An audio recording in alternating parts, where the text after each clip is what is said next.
नमस्ते दोस्तों, कैसे हो आप सब। उम्मीद करते हैं बहुत ही अच्छे होंगे। ये बताने के लिए कमेंट बॉक्स में जय माँ लक्ष्मी लिखना बिल्कुल ना भूलिएगा। तो आज आप सभी को बताऊंगी आषाढ़ आषाढ़ अमावस्या कब है। आषाढ़ अमावस्या के दिन करें ये 4 काम। मान्यता है कि देवी लक्ष्मी घर में करती हैं वास। तो आइए जानते हैं ऐसे कौन से 4 कार्य है, और उसी के साथ साथ मैं आपको बताऊँगी कि अमावस्या तिथि कब पड़ रहा है, उस दिन क्या करना होता है, क्या नहीं करना होता है। ऐसे छोटे छोटे जो चीज़ें होती हैं, ये सारी चीज़ें शुभ मुहूर्त विधि विधान सारी चीज़ें मैं आप सभी को इस ही एक ही वीडियो के माध्यम से बता दूंगी। तो वीडियो में अंत तक अवश्य बने रहिए। आइए जानते हैं, सनातन धर्म में अमावस्या तिथि विशेष महत्व रखती है। आषाढ़ मास के कृष्ण पक्ष की अमावस्या तिथि पितरों को समर्पित मानी जाती है। मानता है कि इस दिन पवित्र नदी में स्नान करने और दान करना शुभ फलदायी होता है। इससे आपको पापों से मिल सकती है और मृत्यु के बाद मोक्ष की प्राप्ति होती है। तो पापों से मुक्ति मिल जाएगी। और ऐसे में आइए जानते हैं इस साल कृष्ण पक्ष की अमावस्या तिथि कब है और क्या उपाय करने से देवी लक्ष्मी प्रसन्न होती हैं। कब है आषाढ़ अमावस्या तिथि। आषाढ़ अमावस्या कौन सा बन रहा है शुभ योग इस दिन।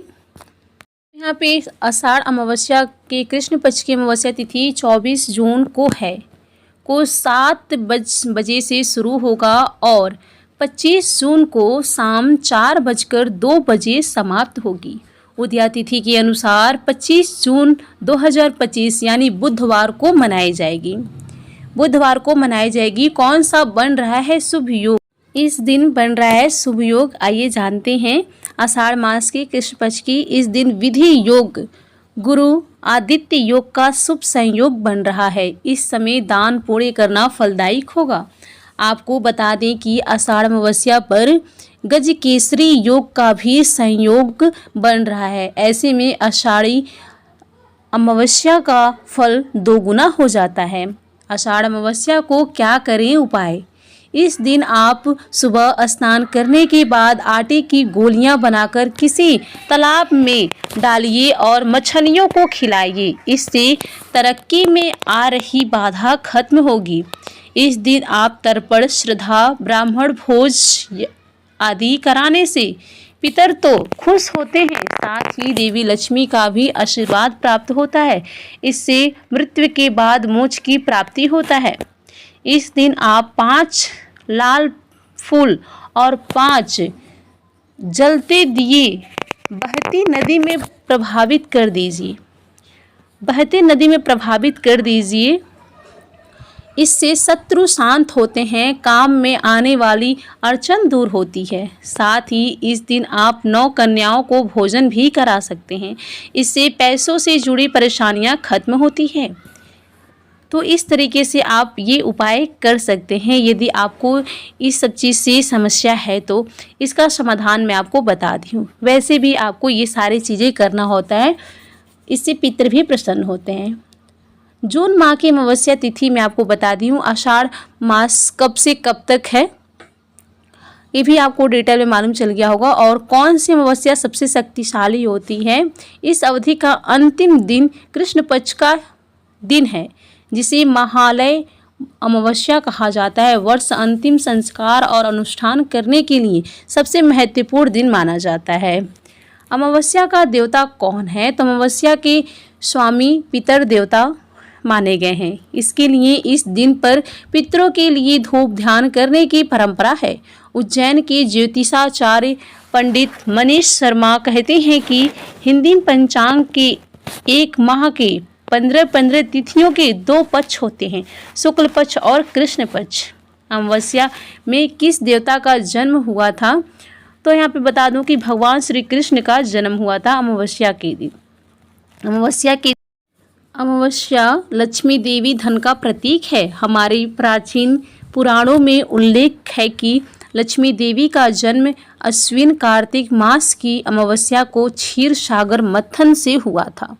हम इस अमावस्या को दिवाली मानते हैं और साल की सभी अमावस्याओं पर देवी की पूजा करते हैं। अमावस्या का दूसरा क्या नाम है। तो यहाँ पे अमा के अनेक नाम आए हैं, जैसे अमावस्या, सूर्य चंद्र संगम, पंचदर्शी अमावस्या या अमावासी, अमावस्या के दिन चंद्र नहीं दिखाई देता, अर्थात जिसका क्षय और उदय नहीं होता उसे अमावस्या कहा जाता है, तब इसे कहू माना भी जाता है। कृष्ण का जन्म अमावस्या में कब हुआ था? तो कृष्ण का जन्म श्रावण मास का अमता परंपरा के अनुसार में कृष्ण पक्ष की अष्टमी तिथि को मनाया जाता है। पूर्णमाता परंपरा के अनुसार कृष्ण का जन्म भाद्रपद मास की कृष्ण पक्ष की अष्टमी तिथि को मनाया जाता है। आषाढ़ अमावस्या के दिन कुछ विशेष कार्य नहीं करने चाहिए, जैसे कि शुभ कार्य जैसे विवाह, गृह प्रवेश, मुंडन आदि। इसके अलावा इस दिन मांस मदिरा का सेवन, बाल और नाखून काटना और लड़ाई झगड़ा करने से भी बचना चाहिए। आइए विस्तार में जानते हैं। आषाढ़ अमावस्या, जिसे आषाढ़ी अमावस्या भी कहा जाता है, धार्मिक दृष्टि से महत्वपूर्ण दिन है। इस दिन कुछ कार्यों को करने से बचना चाहिए ताकि शुभ फल प्राप्त हो सके। शुभ कार्य जैसे कि विवाह, गृह प्रवेश, मुंडन, सगाई, नया वाहन खरीदना या नया व्यवसाय शुरू करना आदि जैसे शुभ कार्य इस दिन से नहीं करने चाहिए। इस दिन नहीं बस करने चाहिए। और रही बात की मांस और मदिरा, आषाढ़ अमावस्या के दिन मांस और मदिरा का सेवन बिल्कुल नहीं करना चाहिए। बाल और नाखून, तो इस दिन बाल और नाखून काटना भी अशुभ माना गया है। आप पहले काट लीजिए या बाद में काटिए। लड़ाई झगड़ा, घर में लड़ाई झगड़ा करने से बचना चाहिए। क्रोध, किसी को अपशब्द कहना या क्रोध करना भी इस दिन उचित नहीं है। पशु पक्षियों को परेशान नहीं करना चाहिए। झाड़ू, अमावस्या के दिन झाड़ू नहीं दिखाना चाहिए, इससे माँ लक्ष्मी नाराज जाती हैं। झाड़ू लगा के आप दरवाजे के पीछे रख दीजिए या कहीं आप छिपा करके रख दीजिए। तो इस तरीके से ये सब कार्य करने से बचना चाहिए।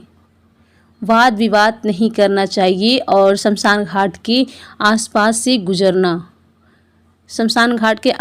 गुजरना से बचना चाहिए। सुनसान जगहों पर जाना नहीं चाहिए। तो ये सारी चीज़ें आप अपने ध्यान में रखिएगा कि नए कार्य की शुरुआत भी ना कीजिएगा। ये सब छोटी छोटी बातें होती हैं कि जो आप सबके ध्यान में नहीं होता है, तो इस वजह से मैं आपको बता दी हूँ। इस दिन दान करना शुभ माना जाता है। अमावस्या तिथि को प्रीति कर्म के लिए उपयुक्त माना गया है और पितरों के लिए बुरे विचार ना लाएं। ब्रह्मचर्य का पालन करें। कौवा, गाय और कुत्ते को कष्ट ना दें। घर की साफ सफाई रखना चाहिए। तो मेरी वीडियो बस यहीं तक की थी। मैंने सारी चीज़ें आप सभी को, छोटी छोटी जो दिक्कतें होती हैं, बातें होती हैं, जिसको आप सब नोटिस नहीं करते, ध्यान में नहीं देते हैं, तो ये सारी चीज़ें आपको ध्यान में देते हुए सभी कार्य को करने चाहिए और जो जो कार्य बताई वो नहीं करने चाहिए, वो सारे कार्य को नहीं करने चाहिए। तो मेरी वीडियो बस यहीं तक की थी। चलिए फिर मिलेंगे नेक्स्ट वीडियो में। तब तक के लिए आप सभी का बहुत बहुत धन्यवाद।